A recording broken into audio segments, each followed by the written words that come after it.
This is the evacuation Russia didn't expect. The forced fleeing of people inside its own borders after a shock Ukrainian incursion continues to make ground against the odds and against the tide of battle elsewhere.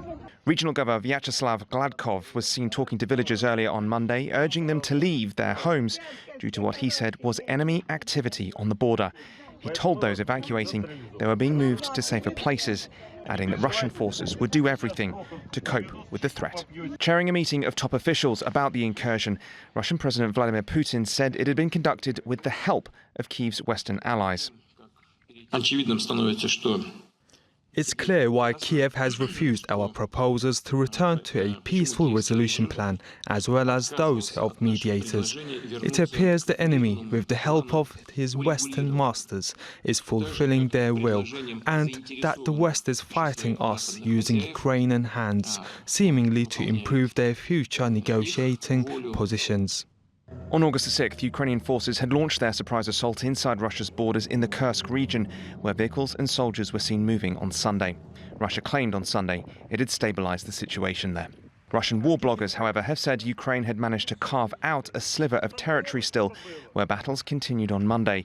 Those came as Russian state media quoted the governor of the Kursk region as saying Ukrainian forces had used chemical weapons.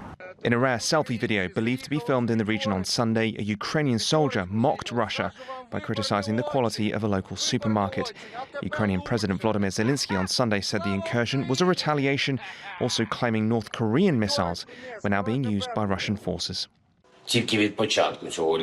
Only from the beginning of this summer, and only from the Kursk region, our Sumy region suffered almost 2,000 strikes.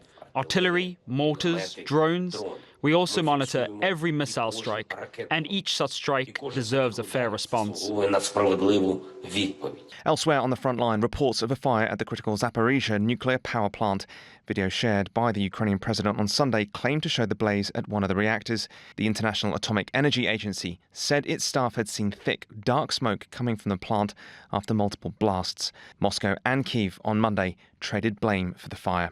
Neither side, though, reported any sign of elevated radiation at the vast 6-reactor plant, which is currently in cold shutdown. Ukraine has other issues too. Russian ally Belarus said it was sending troops to its borders nearby, with video released by the Belarusian Defense Ministry on Sunday appearing to show military equipment being loaded in an unknown location. Ukraine on Monday said it had not seen any build-up of a Belarusian force, however. There may be talk of ceasefire negotiations later in the year. For now, though, this war and its complications seem a long way from peace. Flynn, TRT World.